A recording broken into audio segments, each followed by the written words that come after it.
Alana Brophy, weather rates certified 11 years in a row. All right, and back here at home, let's take another look at this hot forecast. Yeah, as these monsoon storms move through, we're hoping for rain and not lightning, Alana. Yes, that's the case. We want that moisture to follow to kind of ease those fire concerns. Where we are seeing wet weather right now, Bryce Canyon, live look where we've got storms overhead. The rain's been coming down. Folks were hiding underneath that bus stop canopy, and we know it's not just southern Utah. We've got storms that have brewed in the western side of the state as well as northeastern portion of the Beehive State. Your air quality check is there because, yes, hazy skies in the areas not seeing storms.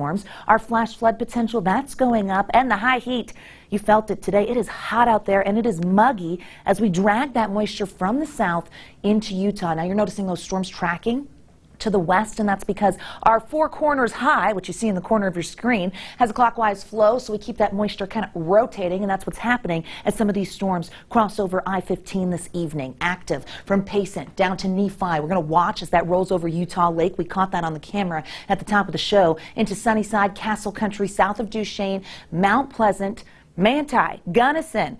Yeah, everybody's got some dark cloud cover, but are you getting the gusty winds, the rain that follows? We've got some lightning in Beaver County, towards Milford, near Delta, and anything on the western side of the state. Because we are so dry, doesn't mean we will see wet weather, and that could be a potential fire start, which is why that red flag warning's in effect. Bryce Canyon Country and near Grand Staircase, some stronger storms, which we just saw on the camera there. That's going to continue. Now, we're not seeing storms in Salt Lake. We got few, maybe drops of moisture, but we've got hazy conditions. That live look from Ensign Peak kind of showing off that the smoke is lofting into northern Utah. Futurecast smoke model shows that southerly flow, carrying smoke from the Half Hill fire as well as the Jacob City fire. We're kind of pushing that as we get through the overnight and into tomorrow by lunchtime to the eastern side of the state. It is not impacting air quality. We've not seen elevated particulate matter.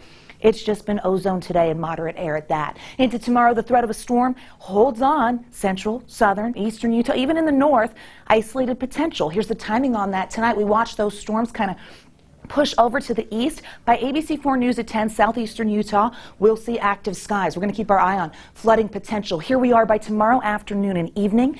The moisture surging a little further north into central Utah and kind of wants to push over towards Flaming Gorge, but this west desert development could mean Utah and Salt Lake County stay active. We'll see. The chance of a storm holds on through Friday. A little more isolated, but it's there. So we can't rule it out. And we know it's hot and flash flood potential is going up. Taking a look, probable chance of flash flooding in the Swell, Capitol Reef, and Grand Staircase possible in those other locations. It's also going to be hot, H-O-T, 103 for tomorrow. And as we zoom in, you're going to see even our mountain valleys want to climb into the 90s. We do get that cloud cover that could limit daytime heating in some spots. Thunderstorm potential is there. Southern Utah, triple digits for the next 7 in Washington County, where the average is 102. Slight chance, mostly gusty winds from storms in this area, but maybe some moisture by Friday. Lightning.